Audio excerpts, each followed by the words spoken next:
What's up, mofos? Welcome to another episode of Uncorked Poetry Podcast. I'm T. I have my guest here, Marie. I had another guest because she had an emergency, so Marie was so kind to step in at the very, very last second and join us tonight. So thank you, buddy, very, very much. I appreciate it. No problem. So, first of all, I'm slightly unprepared because I did not plug my mic in, so I'm just gonna talk.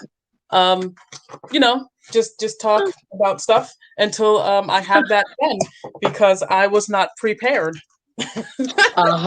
Yeah, you weren't prepared. I was not prepared. No, I was actually sitting here drinking. Ugh, words are hard today. What is that? So I got this new wine. It's called first of all, when I read it in the store, so you know how like sometimes I'd be reading shit wrong? I could have sworn it said Urban Bareback, and I was like, excuse you? What is this? It says Urban Barn Cabernet Sauvignon. Oh, Sauvignon Blanc. So yeah, Sauvignon Blanc. No, Blanc. Blanc. I don't know. It's alcohol. I'm almost forgetting that the world could be watching because me and you just chat like this every day. Because we homies, yeah. We talk like that all the time. So I was thinking, unfortunately, since my guest couldn't make it here today, she's a really great poet. But we want to stay with the theme. Words are hard, man. Words are so hard. So I figured we stay with the theme of poetry. And I found this really cool Audre Lorde poem.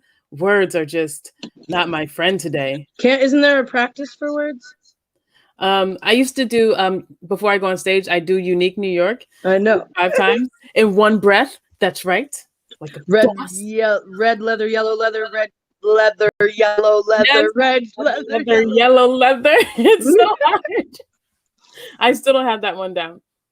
It looks easy, but it's very difficult. No. So what are you reading? I'm reading Power by Audre Lorde. And she is, those of you who don't know Audre Lorde, please familiarize. Red leather, yellow leather. Red leather, yellow leather. If you are unfamiliar with Audre Lorde, familiarize yourself with her work because it is phenomenal. Also, I'm good.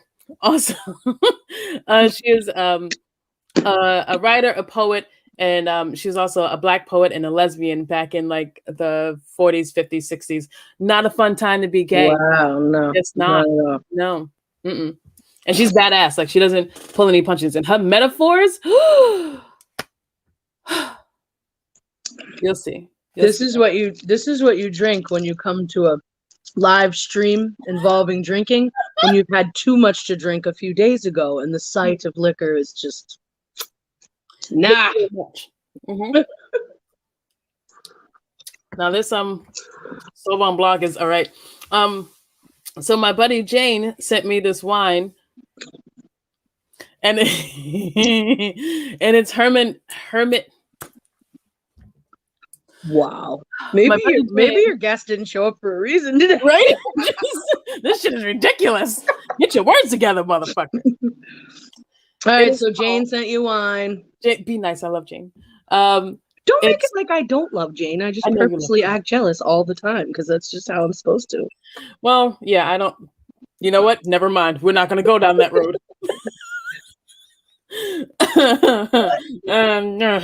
So she sent me this wine called Hermit Woods. Her and I, when we went to upstate New Hampshire, we always stop at this place called Hermit Woods, and it's a winery, and it's delicious. I'm not drinking it today because I bought this one. I didn't want to open that one, but it is delicious.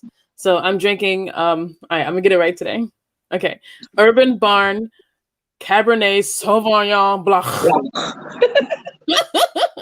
If I had wine, I would drink a little wine with you, but all I have is butterscotch McGillicuddy's, and that is what gave me my last hangover. So I won't be touching it. And if Mandy and Tilly are watching right now, Mandy's probably getting a serious kick out of the whole McGillicuddy's thing because it's all her fault.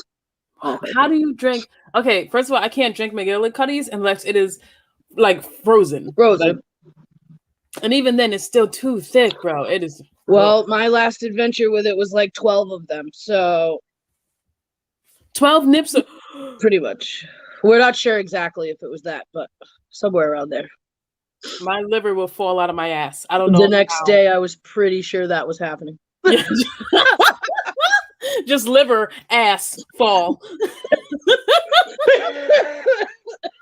I text someone at one point, like, I think this is death. Pretty sure. I think this is the end, guys. Yep. This might be the end. Yeah. So. Please, I'm sorry for the dog ahead of time. Oh, well, you know, she's. Never mind. She's wonderful. I love her so much. Correct. Wonderful. So, this poem by Audre Lorde, it's called Power, and it's ow. Like I said, her metaphors, I love putting metaphors in my poems because they just feel like it adds, like, it's not just a poem, it's also like a secret world where absolutely, that's what I love about how you write. You have to like think beyond what you're saying, like, oh, it makes it like, much more mind-blowing to put it together. And it's like we're like in, like, you know, we have like this secret language, a secret conversation happening, and I think that's one of the beauties of poetry. So this is called Power. It's Audre Lorde. It is not me. I'm not this good. One day the difference between poetry and rhetoric is being ready to kill yourself instead of your children. I am trapped on the desert of raw gunshot wounds and a dead child dragging his shattered black face off the edge of my sleep. Blood from his punctured cheeks and shoulders is the only liquid for miles, and my stomach churns at the imagined taste while my mouth slips into dry sips without loyalty or reason, thirsting for the wetness of his blood as it sinks into the whiteness of the desert where I am lost, without imagery or magic, trying to make power out of hatred and destruction, trying to heal my dying son with kisses. Only the sun will bleach his bones quicker.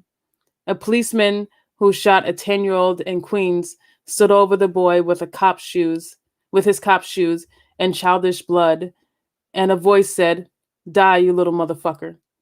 And there are tapes to prove it. At his trial, this policeman said in his own defense, "I didn't notice the size nor nothing else, only the color." And there are tapes to prove that too. Today, that 37-year-old white man with 13 years of police force was set free by 11 white men who said they were satisfied justice had been done, and one black woman who said they convinced me, meaning they had dragged her 4'10" black woman's frame over the hot coals of 4 centuries of white male approval until she let go of the first real power she ever had and lined her own womb with cement to make a graveyard for her children. I have not been able to touch the destruction within me. But unless I learn to use the difference between poetry and rhetoric, my power too will run corrupt as poisonous mold or lie limp and useless as an unconnected wire. And one day I will take my teenage plug and connect it to the nearest socket, raping an 85-year-old white woman who is somebody's mother. And as I beat her senseless and set a torch to her bed, a Greek chorus will be singing a 3/4 time, "Poor thing, she never hurt a soul." What beats they are. Listen. My goodness. Well, the difference between poetry and rhetoric is being ready to kill yourself instead of your children. That's insane. Insane. That's insane. And sorry, I'm having animal issues. I'm completely listening to you and trying to make me stay in this green. Sure. Animal issues. Did you say, "Hey, delicious"? I said animal issues. Oh, I was like, don't call me delicious. No. That reminds me of, do you remember? Okay, pause on Audre Lorde. Yes, you know exactly what I'm talking about. Purple delicious. It's your stripper. Tell everybody.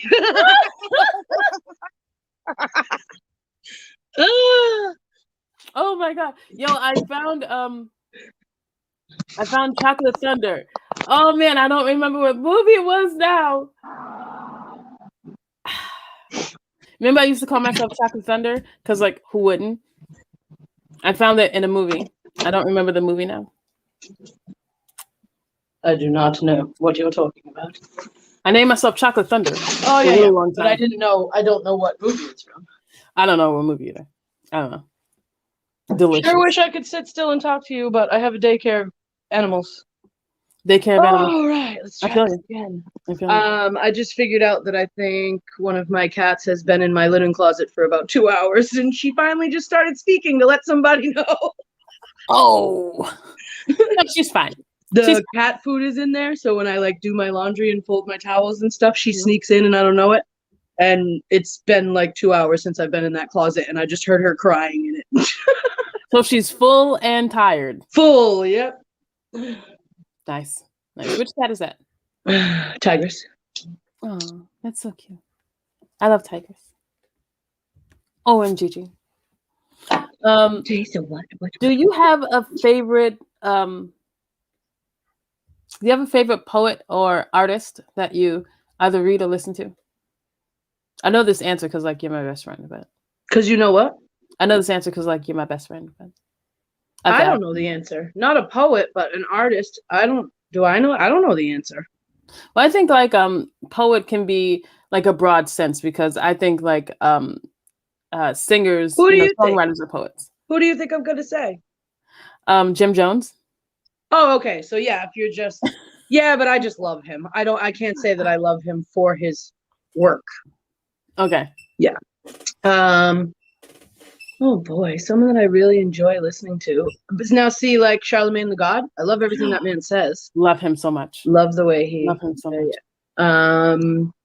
That guy that's on the I don't know names to you. No, I don't know names. I know. We can do this together. Like we can be the tag team. I'll pull it out of you.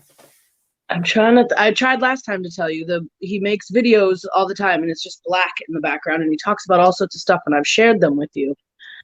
Not gonna. He just. And then she left. You see how she treats me? She just up and left. She'll be back. I'm sure. I think maybe she has some connection issue. I still can't talk today. Connection issues. Hello. But I'm sure she'll. Sure. Why are words so hard today? Anywho. Oh, there you go. She's back. Sorry.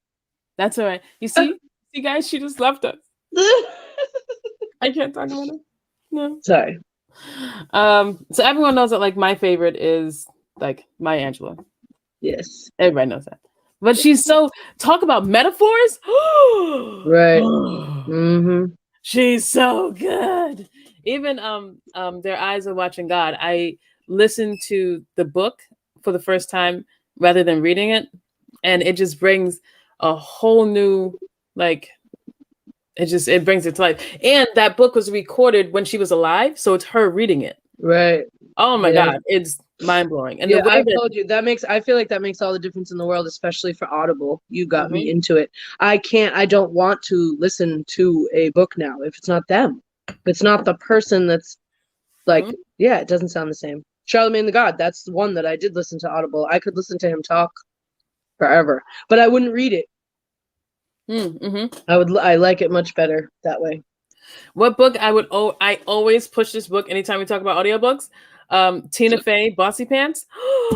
You told me that before. So I want to read. I want to find something by D.L. Hughley too. Oh, I love him. He's awesome. Do you think Cedric the Entertainer has a book? He has to, right? Yeah, I'm sure he does. Yeah. Do you think he's along the same platform topics and stuff? I never really listened to him. I just know him for comedy, but D.L. Hughley and well, he had his own. He's been on a couple TV shows, and I think he had his own show for a little bit, right? This one he did. Cedric the Entertainer? Yeah. Yeah, the neighbor show, the white neighbor. Yeah. So funny. So funny. I like that one. I thought it was going to be corny. I literally ended up watching like 8 of them in one night. Like, oh, this is cute. It's very sitcom, obviously, but it's much funnier than I thought it was going to be. Yo, you should check out the Upworks on Netflix. You told me. Oh my God. So funny. Like, first of all, Kim Fields, she is so incredibly sexy. I know that's the not Upshaws or the Upworks. The Upshaws is Mike Epps and yes. I just watched it. That's what you were talking about? Yes. I just watched it all last night. It's so funny. I did. I watched so not all. I don't think I watched all. I did watch like 6 or 7 of them while I was cleaning the living room. I had that on. Isn't it so... you know I love him. I'm obsessed with him. That whole relationship reminds me of my parents, and it made me uncomfortable. And then it made me laugh. Very funny show. Cute. Right? I thought it was too. And I just got this shirt about living single, and it's so refreshing to see Kim Fields back, on TV because genius. And did you see the thing after? At the end of the show, they do a Upshaw's after party. That's what it's called at the very end of so I did watch them all. I did watch them all because the very end show is called the Upshaw's After Party, and it's all of them live talking about their characters. I have to go find that today. Yeah, it's only a half hour like the show, but it's just not enough. It's them in Zoom, Mike and Wanda and Kim. Wanda's like, yo, those punchlines. She's hysterical. She's so funny, especially to him. The stuff she says to him. Oh my God, those one hitters, so genius. Yeah, and when she slid out from under the car, hiding from the guy. Yeah, really funny. We're talking TV. Do you watch Black Monday? I haven't seen Black Monday. That one's on Showtime, right? Do you watch Ozarks? I tried. I couldn't get past like the second episode, and I was just like, I ain't got time for this. They're all starting again, is why I was bringing them up. They've been gone. Ozarks has been gone way over a time of a season, way over, because I've been waiting, and it's not coming. So they're all coming out the same night, one right after the other. Black Monday, The Chi. The Chi. Do you watch The Chi? Yes, love The Chi. Amazing. So good. Amazing. That's coming out again. Is all of that on Showtime or is that on HBO? Yes. Yep. All of it's on Showtime. And it's all coming out the same night. Like 8 p.m. is one, 9 p.m. is one, 10 p.m. is the other. That's a lot. They just want you just like stuck in front of your TV forever. Yeah. Black Monday is so funny. So funny. Oh my God. You would love Ozarks if you waited. It takes a long time. It's a very slow, like you said, it's a slow show. But it's only slow for like the first 6 or 7 shows because you have to learn so much about all of them. Then when you know everything about them, that shit is on and popping. It's ridiculous. It's like Shameless almost. Every show does something crazy. Every show. What happened? I don't know. I think you're still here. On. I don't know. Who's watching us? I don't like that I can't see comments. Hold on one second. Sorry, buddy. Is this our guest? I can't tell.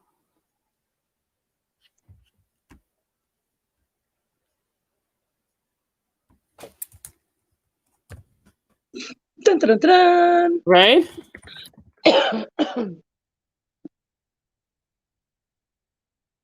Oh my!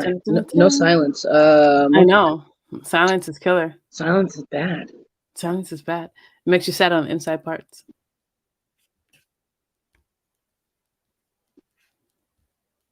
All right. Hold on one second. Let's just throw this up and see what happens. Okay. All right. Hello? What's up? This is Shay manager. She's trying to link into y'all. Oh, okay. Well, she has a link. Thank you. It's not. I don't think it's letting her in. I don't know what she's trying to get onto, but I don't think it's letting her in. All right, we will troubleshoot that, and I'll send her another link. Okay. All right, let's see how this works. Oops. I meant that was planned. Sure. Yeah. Yeah. Yeah, Oh, there we go. That was like a little. What? You got it? There she is. Hi. I didn't get this link. I was I sitting here like I was no, like I sent it to you. oh no, I was hitting you up on like different social medias. Like, am I going crazy? Like, I was like, hey, hello. I don't know. I'm here now. Hey, right? That's all right. Before we start, first of all, let's everyone thank you, Marie, for stepping in for us for a little bit. We really appreciate your time, and I love you so very much. And I will actually see you next week. I'm so excited. I love you so much. I'll be watching right now when I hang up. All right, sweet. Thank you very much, buddy. I love you. Bye. Bye. What's up, Shay? How you doing? Hi, I'm Shay. Hi, how are you? Shay. Welcome to Uncorked Poetry Podcast. Thank you for being here with us. Thank you for having me. You're welcome. Before we start, can we get a little background about you? I know you're from the Bronx, but that's pretty much all I know. Hi, I'm Shay the Poet from the Bronx. I just turned 23. My birthday was May 9th, so Taurus season is always a go. Oh, snap. I have a book coming out very soon. I'm a part of an amazing podcast. I'm a part of an amazing poetry team. I have an amazing manager. I feel like my poetry speaks for itself. I'm Bronx based. I also teach/tutor pre-calc at a charter school that I attended, which is always amazing. Nice. I love giving back. I love being me. So, yeah. Nice. That's amazing. Yes, I do think that your poetry is very expressive. I really, really fucking love your poetry. And you can cuss on here. You can say whatever the fuck you want. We don't care. Oh, thank you. I always, that's so hilarious because usually, like, when I get on, I always be like, hey, do we have any, like, rules? Right. Can we cuss it out or? No, we drink wine here. We cuss. We say whatever we love need it, to love say. it. So I was reading. I was listening to your poetry. Yes. One poem definitely caught my attention. And that was counting. Oh. Holy shit.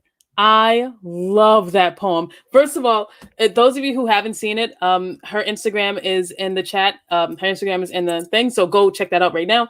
But the way that you skipped from 11 to 13, then went back to 12, that shit fucked me up. It was genius.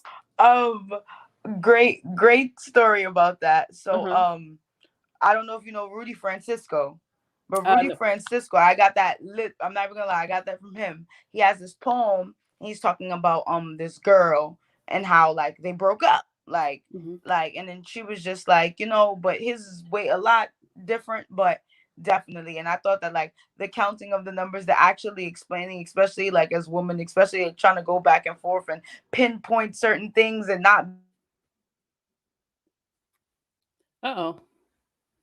We were so close. I'm sure she'll be right back. There we go. Are you back? No.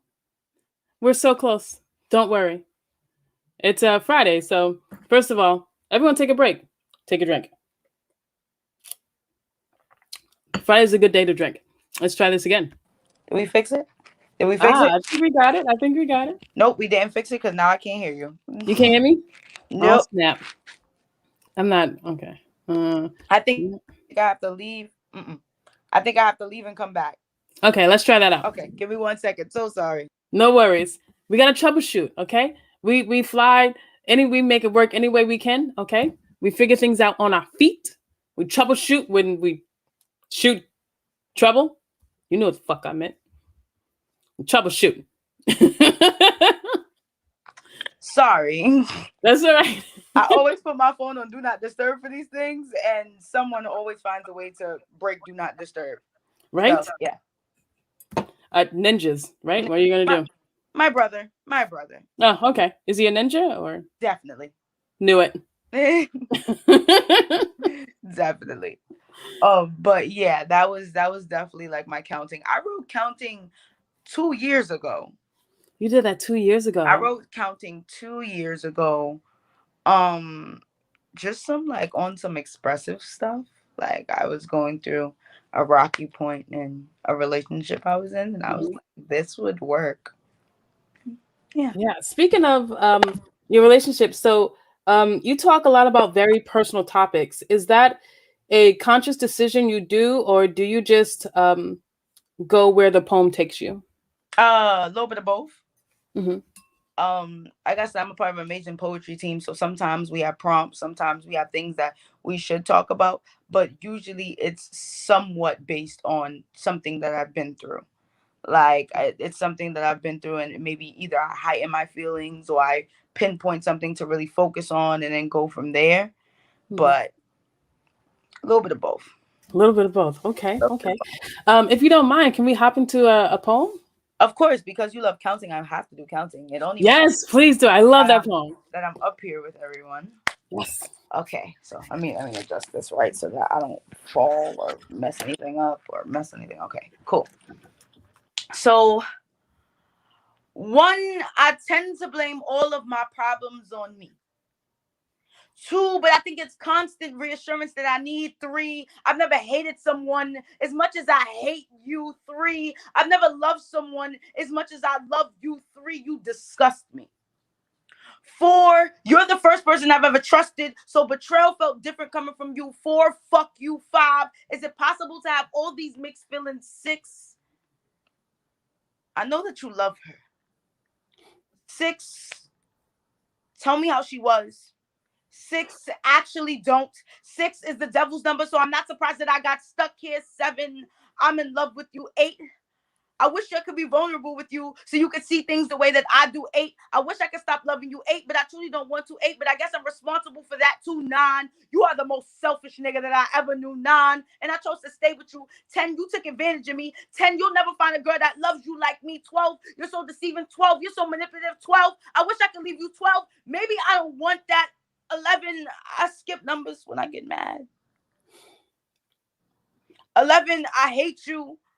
11, no, I don't mean that. 13, you are the first person that brings out this kind of anger in me. So I guess I have to accept the fact that I'm a fool for you and I fall for all the stupid shit that you do. But now I'm embarrassed because I guess the world can see it too. 13, thank you. Lord have mercy. Okay, listen. I knew I had to come up here and do some poems, but let me tell you, I ain't practiced nothing. I woke up at like 6:30 and I was like, all right, I got a podcast to do. Let's do something. Wow. Buddy. Oh man. First of all, I love that poem. I love the honesty in that poem because that's one of our jobs as poets, which is to dig within ourselves and be as honest as we can, so we can help those who are listening find their true selves. That's one of the jobs of the poet. And I think it is absolutely amazing how you dug within yourself and pulled out these pieces that are so honest and so just guttural, just like, yes, just right there in your fucking hand. Just that's hilarious because of counting. So I mentioned a girl, like I mentioned, like, I wish you would just stay with her. I wish, you would just leave me alone. So I wrote a poem that's called, like, when I, like, December probably of 2019. I wrote, so to the girl who slept with my ex-boyfriend 30 days after we got together, I wrote you something. And it was definitely like my counting to her. Shit. Yeah. So I definitely am in like the business of writing super, super like vulnerable things. I just started like working on more like catchy things. So like things with more schemes and works of stuff and like putting my words together. But I think I'm a very like expressive writer. So like my emotions always come out in what I'm writing and what I'm doing. So yeah. Yes, absolutely. So your metaphors are phenomenal. Okay. Your metaphors are very visual. How does that process work for you? How do you find like the right metaphor to fit the right sentence in a poem? Between they come to me or I think of the metaphor first.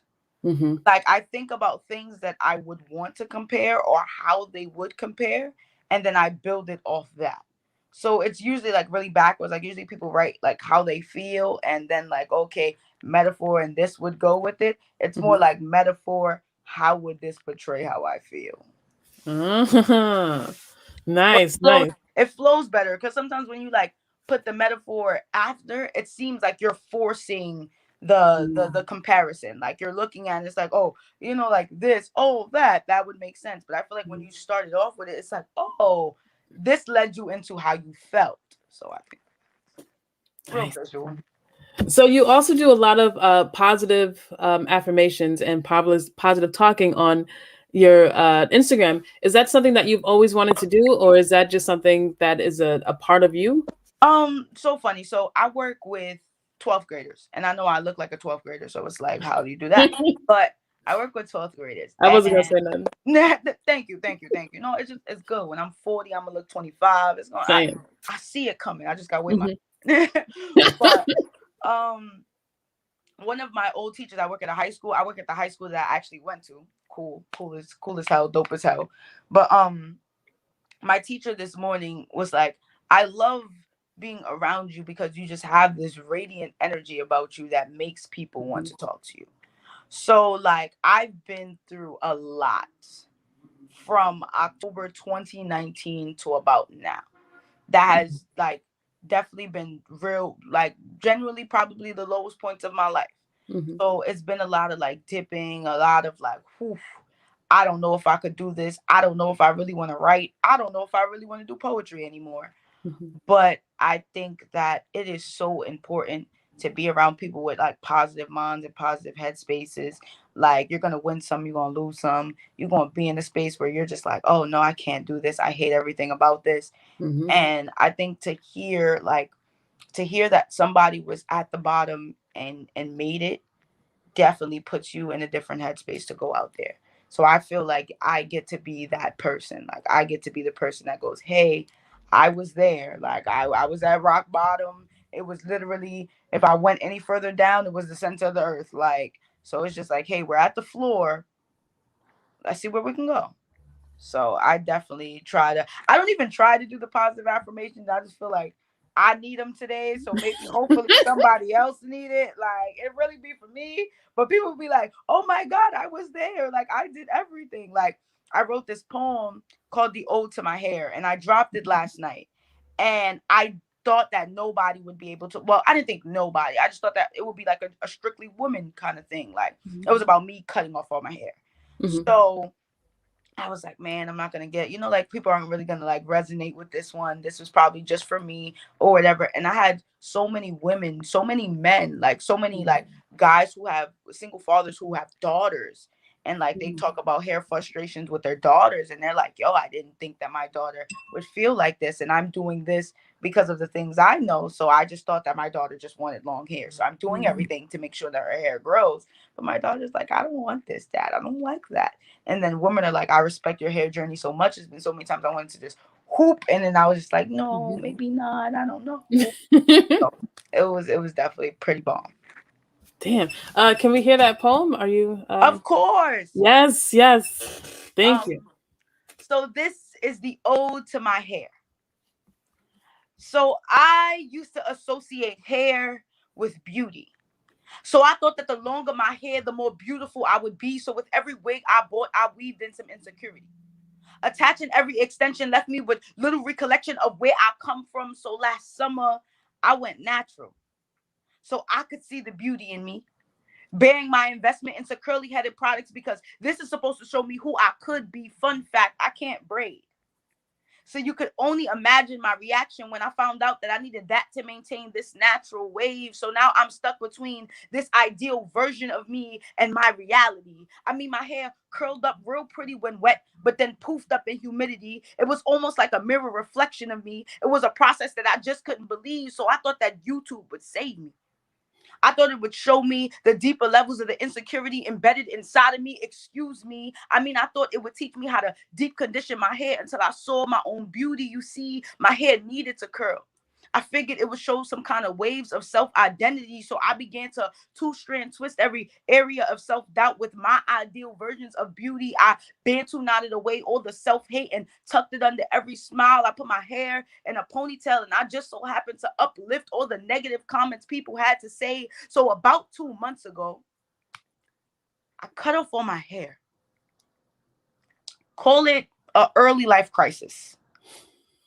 Call it a cry for help. Or maybe I found out that the only correlation that I ever had to being beautiful was me being myself.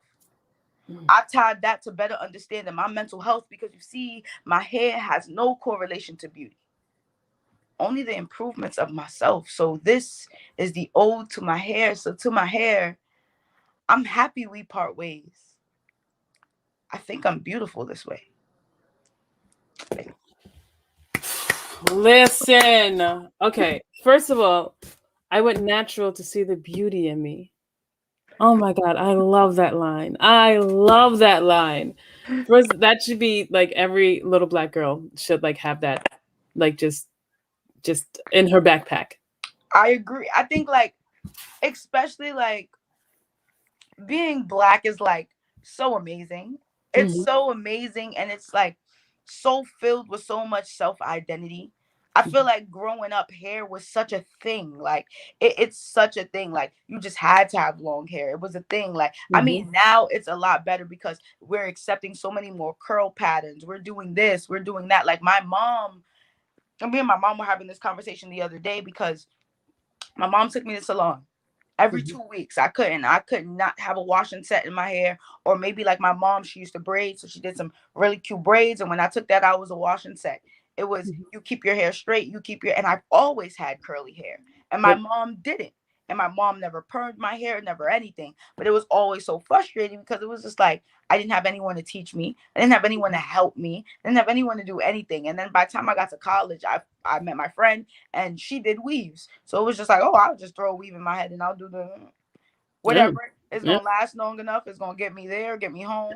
I won't worry about it. And then it was like but I realized I loved my hair. Like when it was out, I just adored it. I thought it was amazing. And then last summer when I went natural, it was so much heat damage. It was just so much blow drying. Me doing shit that why not? Like, I had enough hair. I put it in a ponytail, leave it out curly, not really doing anything to take care of it. So my aunt, God rest her soul, she passed away February 2021. So I know she's looking down at me right now, like, stop talking shit. But anyway, my aunt always used to say, you don't know how beautiful you are until you cut off your hair. And she died, and literally the next day I looked at my mom and I said, I'm gonna cut off all my hair. And my mom was like, okay. So like I got like the swoop bang, and I hated it. Like literally for like 2 days. I had it for 2 days. I was like, yeah, no. So I cut it more. And then I got to like this little like cute little fro thing. Yeah, it's adorable. I was like, no, cut it more. Then like I went to the barber shop and literally like got it cut. And I was like, okay, I like this. I can do this. Okay. And that's it. Like that's the story. Oh, that's beautiful. Yeah, this other line, 2-strand twist every area of self-doubt.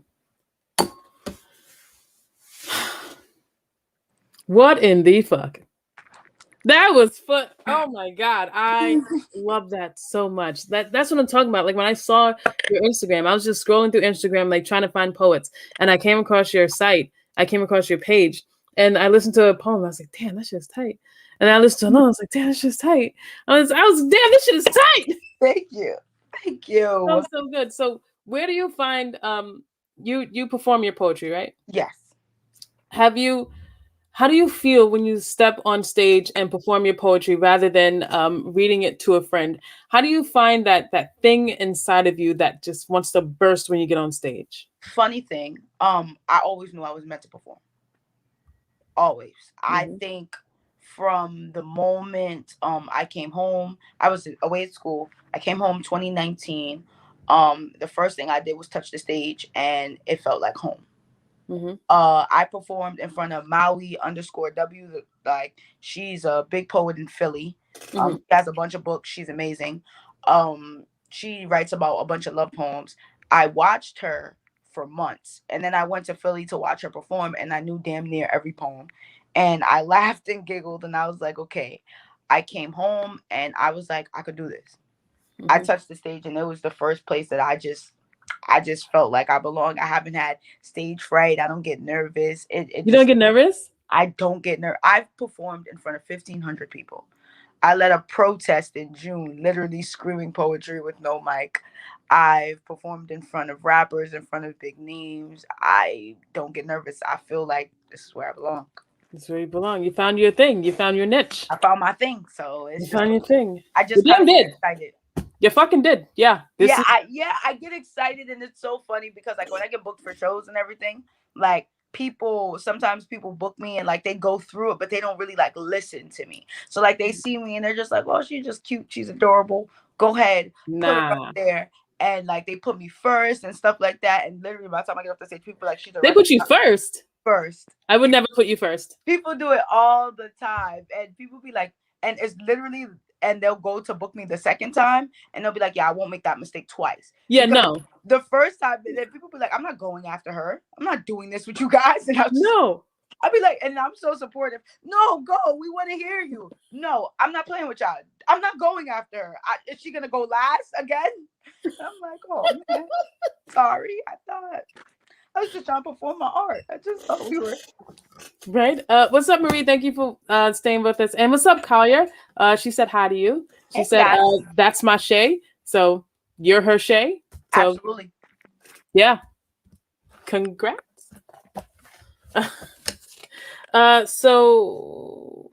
I just asked you. You know what? I want to ask you this question. Some of your poems are very lively. Do you have a background in theater or acting? And if not, do you have plans to pursue theater or acting? When I was in like third grade, I was in like plays and stuff. Yeah. But nothing like recently. I never thought about it, so I can't even give you a direct answer for that, but maybe. Okay. I like musicals. I enjoy musicals so much. Yes. I love musicals. I love Hamilton. I love Hairspray. I love Dreamgirls. Hairspray is shit. Dreamgirls is shit. Somebody was trying to tell me Dreamgirls was a whack movie the other day. I was baffled. Blasphemy. No. That's it. All I'm saying is that Beyonce was the villain, but that's fine. Things happen. She was the villain. I'm tired of them telling me Jennifer Hudson was the villain. It's hard to say it out loud, but yes. She was unpopular opinion. Beyonce was the villain. Like, she's seen Jamie Foxx and Jennifer Hudson together, and she started sleeping with the man and not caring. She was the villain. We're old enough to understand. She was the villain. Hey, Jamie. He said acting is so fun. Do it. Ooh, okay. Acting is really fun. I have a question I want to ask you. Who was the first person to believe in you as a poet, and how did that belief empower you, if at all? Okay. Again, in 2019, I lost my uncle. And me and my uncle were the bestest of best friends. Like, literally my best friend, my dad, my everything I could ever want. And when I started poetry, that's not funny because I have a poem that's like, when I started poetry, people told me that God gave me something beautiful to put light in my hands and craft my pain into something undisputable. You're gifted. And I got that line from him. Because he would sit there and he's like, yo, you're going to go somewhere. Listen to me when I tell you you're going to go somewhere. And I'm like, Uncle, there's a million poets in the world. And they've done so much and they do so much. And poetry is a small business and everybody doesn't make it. And look at me. You're gifted. And it took me so long to really understand that. Like, I got a poetry team and I just thought that they are phenomenal people, like phenomenal inside, poetically amazing. And I was just like, I don't know if I belong here. And then they were like, no, you definitely belong here. Like, if it's anybody that belongs here. So it took me a little while to believe in myself. I think like around the time quarantine started, I want to say like March, end of March-ish, early April, I was probably working harder than ever before. Like, I was on 10 lives a night. I was literally like bouncing. I'm like, I'm going to make myself known. I'm going to try. I'm going to practice. Like, I would be in my house, literally walking around, pacing. Poetry, walking from food, practicing, rehearsal. And like, our thing is you rehearse like you on that stage every single time. You don't never just say it to get through it. You don't never just babble it through. You rehearse like there's a million people looking at you trying to figure out what your message is. So I was sitting there and I'm rehearsing, I'm screaming, I'm yelling, I'm getting out all my emotions, I'm trying over and over again. So yeah, my uncle's definitely the best thing that's ever happened to me. That poem that you're referencing, can we hear that? Oh, of course. So I never wished the life of a poet on anyone else. When I started poetry, people told me that God gave me something beautiful to put light in my hands and craft my pain into something undisputable. You're gifted. They told me that when he created me, he took special time on my hands to remind me that there is beauty in the most dangerous things. But no one ever told me that my hands would ache with every heartbreak, that pain would, that depression would stain my pages, that anxiety would come into bullying. I gotta start that over. I'm so sorry. All right. It's all right. No worries. All right. So when I started poetry, people told me that God gave me something beautiful to put light in my hands and craft my pain into something undisputable. You're gifted. They told me that when he created me, he took special time on my hands to remind me that there is beauty in the most dangerous things. But no one ever told me that my hands would ache with every heartbreak, that depression would stain my pages, that my anxiety would come in and fight dirty before the match even begin. You know, tunnel vision only works if there's a light at the end. Or maybe God is asking me to find the light within, but everything is not beautiful.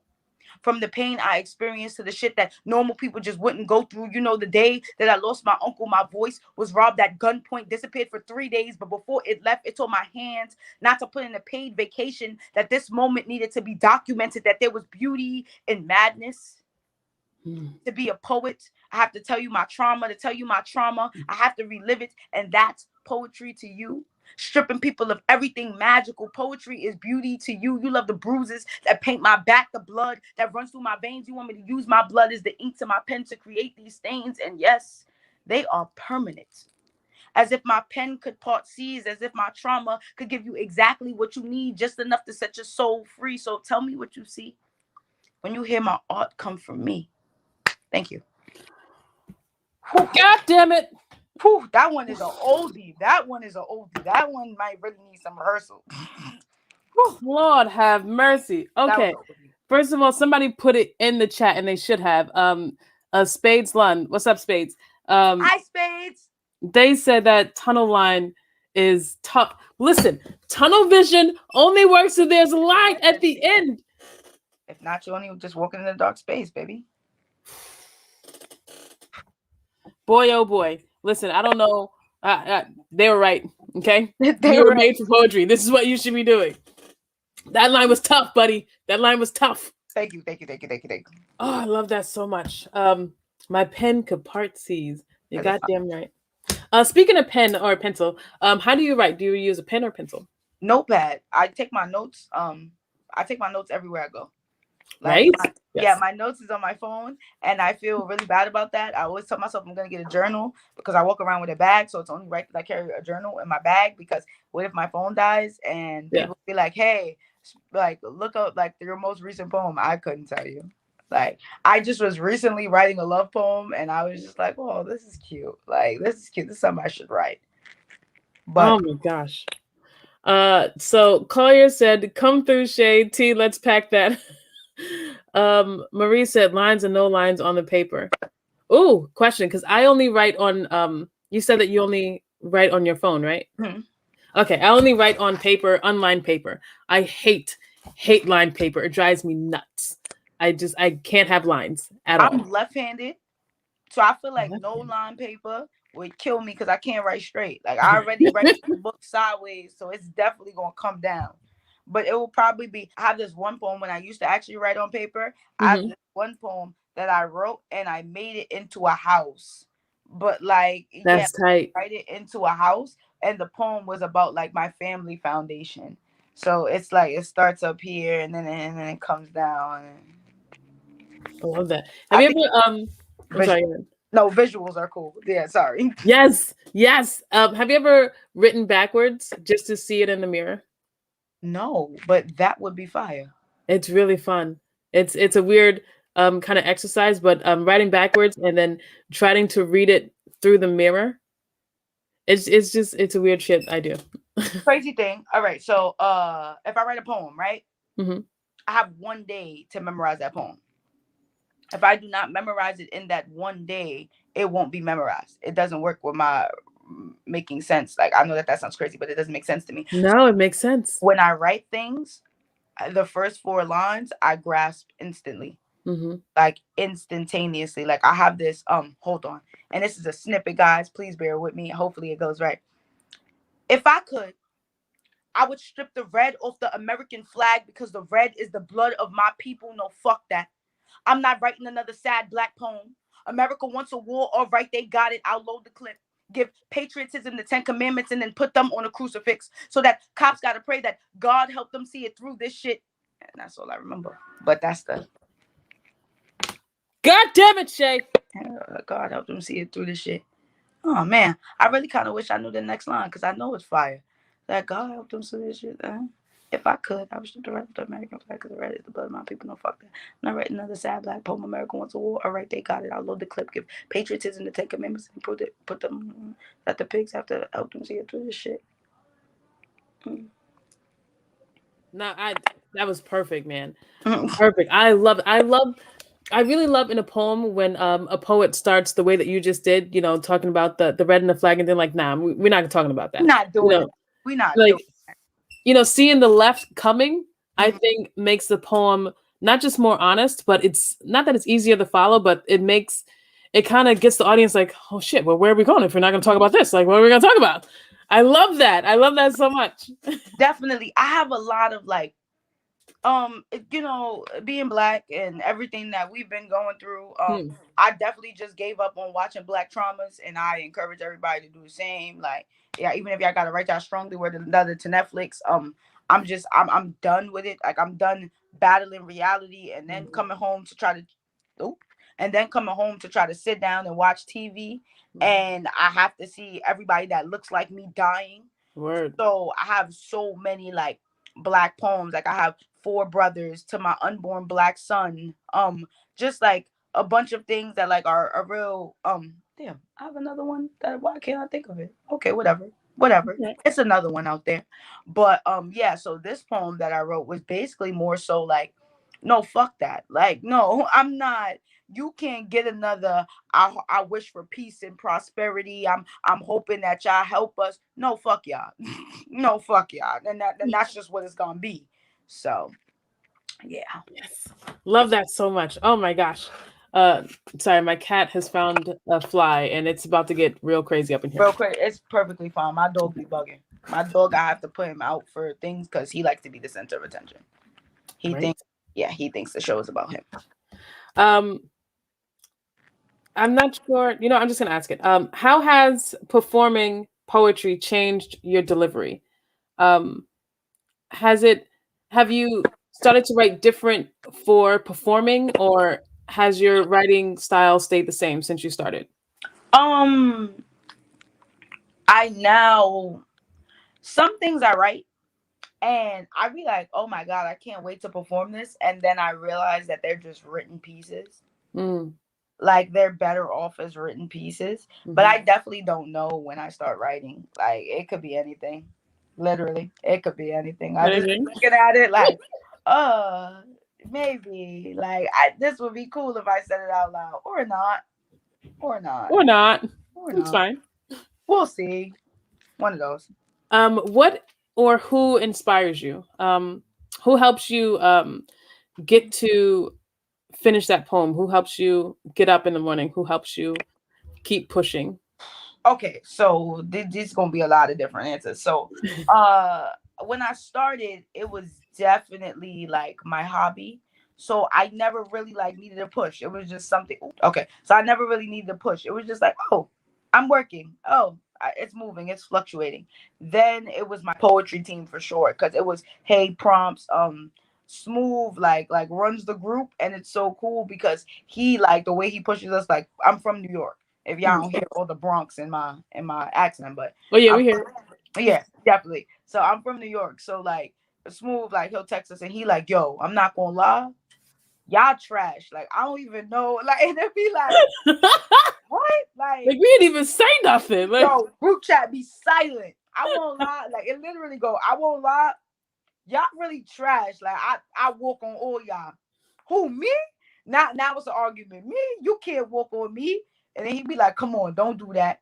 And now you got to write a poem so you can walk on smooth. Like really, that's definitely been that. I lost a lot of motivation just due to a lot of deaths. Like in the past 2 years, actually, I've lost my uncle, I've lost my grandma, I've lost my aunt. So yeah, I went on like a real big, crazy like hiatus from like October really to like a week ago.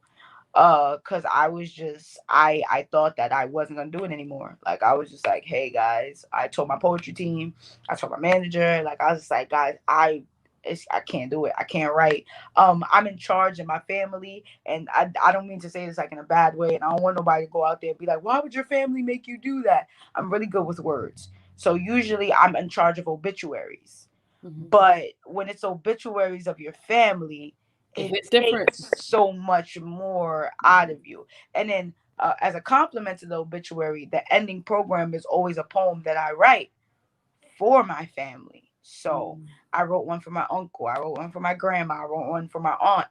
And by the time I got to my grandma's poem, I was like, I couldn't write for like 2 months. And then I was frustrated because I've never been through that. So it was like, okay, guys, I can't. Like, and they were like, you can't say you can't, get up, like, stop putting yourself in that predicament. You're hurting and you have to take time to cope. But I didn't want to hear that. I wanted to go, I can write, because writing is usually what helps me feel better. So if I can't do what helps me feel better, how am I supposed to get through it? Like it was really frustrating. But again, I have so many amazing people in my corner. My best friend invites me over to his house and he's like, hey, sit down, watch some TV, chill out, eat. Don't think about it, eat, and we'll figure something out. So definitely amazing. Wow. So Collier said, Shay, I love your fire. Hey, you put an exclamation point, so I just wanted to make sure love you had that. Marie said, I want to hear My Unborn Son, please. Oh my God. Okay. So if I do that, I have to do another poem. Is that okay? Fuck yes. Okay. Yes. All right. To my unborn black son.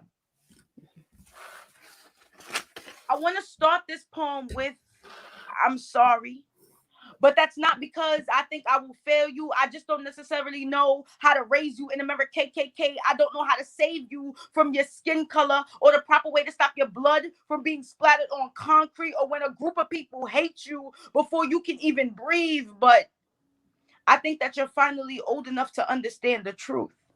And I know that you don't understand because I have yet to breathe life into you. But every day I am going to walk you home from school. I'll never allow you to play the corner with the rest of these fools. You will only go to private school, because what happens when the world doesn't see you like I do? If a cop sees you and thinks that putting a 4-5 to the back of your head is easier than allowing your life to continue, or you're walking home from school and they think that your hoodie identifies you, what do you think I should do? When you stand 6'2" and I tell you to stand tall because the world wants to see the beauty in you, when the truth is they're trying to figure out how to Sean Bell you before you even reach 22. I don't want to raise you in fear. And I'm not really good at mathematics, but statistics show that Black men only make up 3% of extreme sports. And when asked why don't they join, they say being Black is its own extreme sport. How can I protect you? History shows that Black men have no value. So how am I supposed to teach you that you are a king if the world continues to crush you? To my unborn Black son, what happens when you bring Sally home and she says that she likes her men covered in chocolate too? And her parents think that your skin color is the start to her rebellion issues. When they see your name across paper and they use you as a way to embrace diversity standpoint. When kids ask you, do you live at home with your father too? To my unborn Black son, no. I do not know how we will tackle these issues, but I do know one thing. I love you. We'll do them together.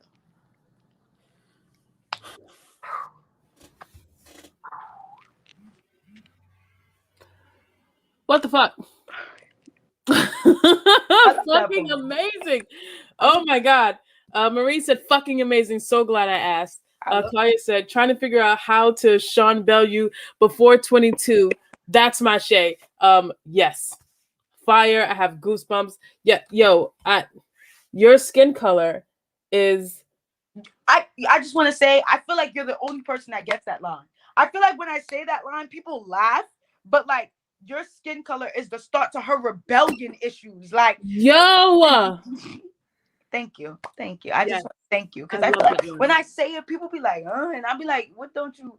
Him being black, her dating black guys. It's so phase, like phase. It's like generations in one fucking line. Like, it is amazing. I love that line. Love that line. Thank you. Me too. It's actually my favorite line. That and being black is its own extreme sport. How can I protect you? That Yes, I thought that I really enjoy little sprinkles of statistics and poets and poems. So I really enjoyed that. Like the 2% being black is extreme enough. It is like I'm good. Don't need to test the fate. Definitely, I'm good. Definitely. Okay. Marie said the white girl in me gets it. Thank you, Marie. Thank you. So it's either like I have this poem called Four Brothers, but I also have like The Last Time We Slept Together. So I always like you gotta pick between those, whatever one you want to hear. Okay, Four Brothers or what? The Last Time We Slept Together. Ooh, one is salacious and one is just makes me very inquisitive. I always go inquisitive. I always want to know more. Okay. So the last time we slept together, we created a baby. And although I never met her, I know she is as beautiful as the eyes can see. And although our eyes never intertwined, I knew she was exactly what I need. But I had to sacrifice her to the sky for greater things. But I know for a fact that our daughter had your smile and my laugh and your eyes and my cheeks. No, your hands and my feet. She had my soul, but your needs, I knew she just wasn't meant to be. Because you see, her father and me, we were star-crossed lovers from different parts of the sea, shattered by reality, two different sides of the earth, but so stuck on believing love would set us free. The last time we laid in bed together, I think I felt our daughter fill up inside of me, and I know that no one's ever been a father to you. So it was a gamble to even believe that you wanted her too, but you could never understand that she was more than just you to our daughter. You were created in between temporary needs, under temporary sheets. You, beautiful girl, were created of tragedy, but still the greatest creation to me. The last time we laid in bed together, you kissed on my insecurities. You stroked my self-esteem. You fucked away the emotions we don't never express verbally. You ejaculated your dreams into me. As you fucked on a wish that one day you could be loved too. So in a way, our daughter was as much as my dream as yours too. I think you loved her too. This is the last time we will ever be in bed together, because I think that you need to hear this. And if you're hearing this, this means that our daughter, she never came to exist. This means that when I sacrificed her, I tied all your morals with her too. So the day that I lost her, I've lost everything I've ever felt for you. This is the last time we will ever be in bed together, because just like my daughter, you are now going to. I am Shay. I'm up to turn this goddamn fucking laptop off, man. Lord have mercy. Okay, sacrifice to the sky. Fucking ow. Just that line is the way it's delivered. Just my personal feeling. The way it's delivered, it feels so punchy and matter of fact, but behind it is so much pain. Like you can if you dig deep, you can definitely see the pain, and then you can see that just I can't deal with that right now, so I'm just gonna keep going with this poem. Like that's just my personal what I feel. Star-crossed lovers from different parts of the sea.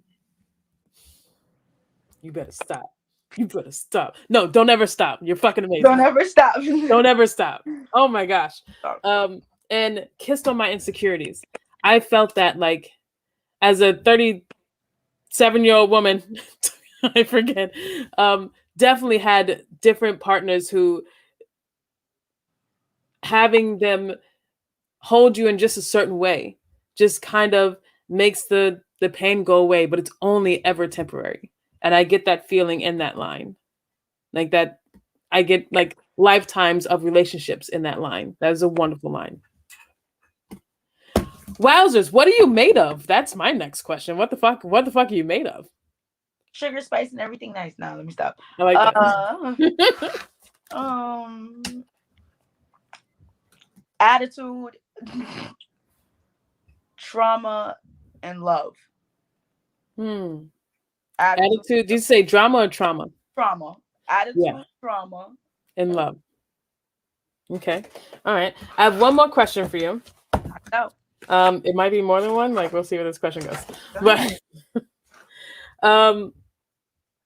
how has your poetry style morphed and changed since you started, or has it changed at all? Definitely changed a lot. I write longer poems. Mm-hmm. When I first started, like, you couldn't catch me anything over a minute. Anything over a minute sound crazy to me. Like, I was like, nah, I won't be able to. A minute's a long time on stage. A minute's a long time. You know how many words? And I speak fast.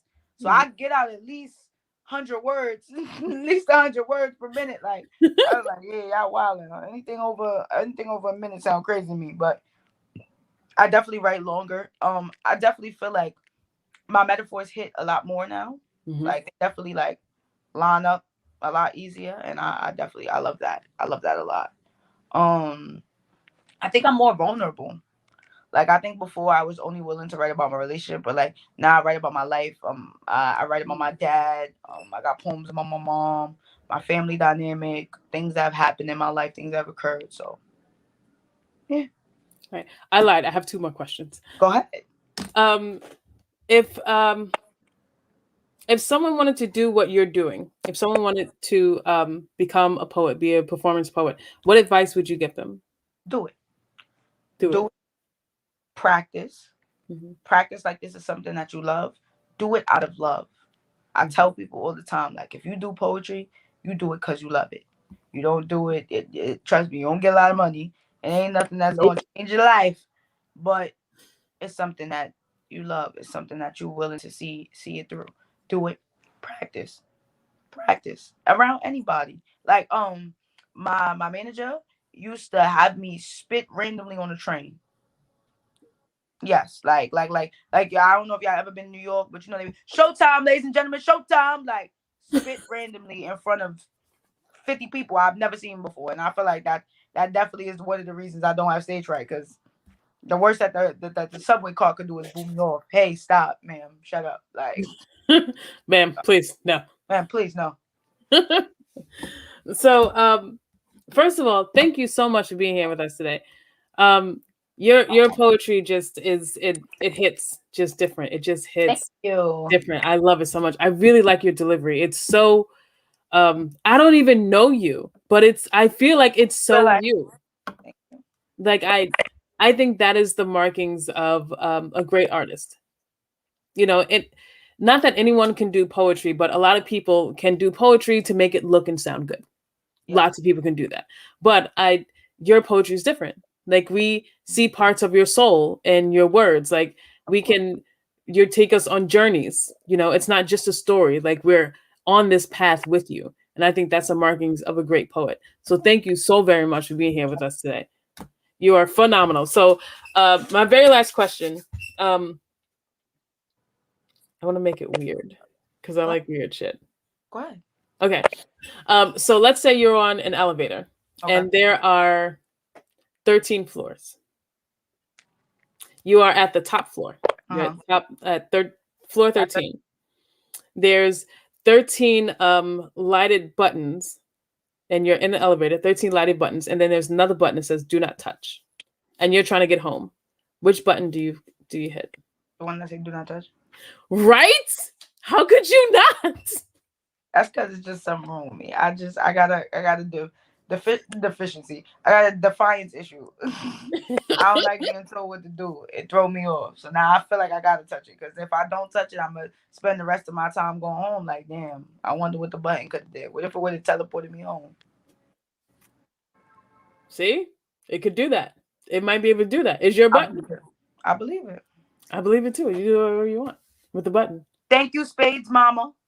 Yes. Spades Mama just said, you amazing. And just on my messages, and I seen it. Thank you, Mommy. That's amazing. I had her on a couple weeks ago on my other show. I watched. Yes, she was amazing. Mommy is amazing. Mommy's amazing. And she's 25. She's what? She's 25. Mommy just looks. That's what I thought. That's what I never seen no mama like that. When she was like, "Yeah, my son, like Spades is my son," I was like, "That's a grown ass man. What you mean that's your son?" I was trying to figure it out too. Spades like this, my mama. Spades ain't no way, because I met Spades first. That's how I met his mom, actually.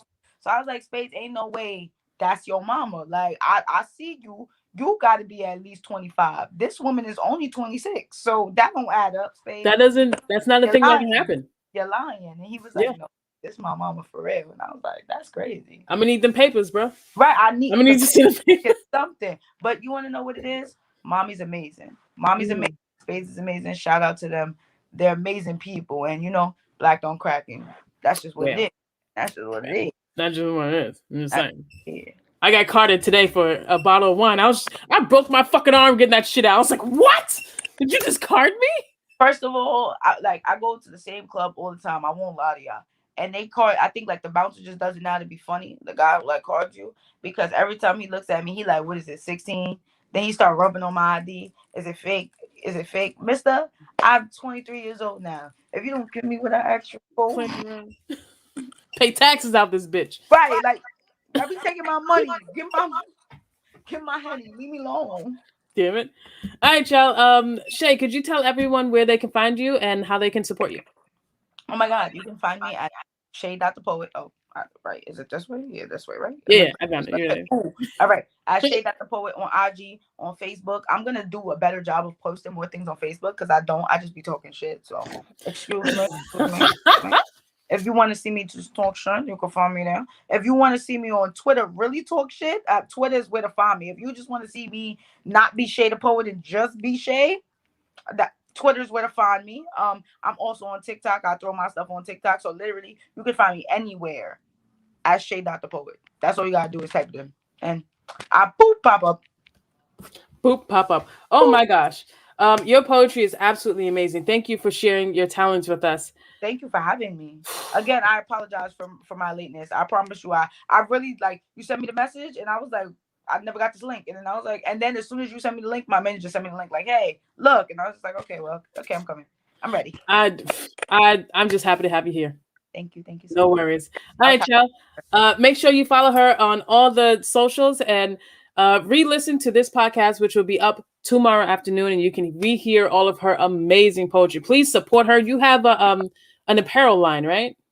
Yes. So my wonderful podcast, which is if you go to my IG, it's literally like in my IG bio. So you don't even gotta like click on all the stuff I'm telling you. Right. It's the Birds in the Woods podcast. So we have like Birds in the Woods gear. We have windbreakers. We got hats. We got sweatsuits now. Whoop, whoop. We got stuff for your baby. So if you want to put your baby in some merch for your dog, all that, put the baby in the merch. We got socks. Some merch. Can't go wrong with the socks. Baby needs socks. Babies need socks. Baby needs socks. You need socks. Let's just all get a pair. That's all. Everybody get some socks. Make sure you support this poet. Okay, being a poet is a life choice. It does not pay well. So please support this poet. Okay, it's hard to share your feelings and get paid for it as well. Thank you so much, man. Amazing. Thank you so much. All right, y'all. Remember, hurt people. So keep an eye on your pain. Stay safe. Godspeed. See you next week. Deuces. And go Yankees.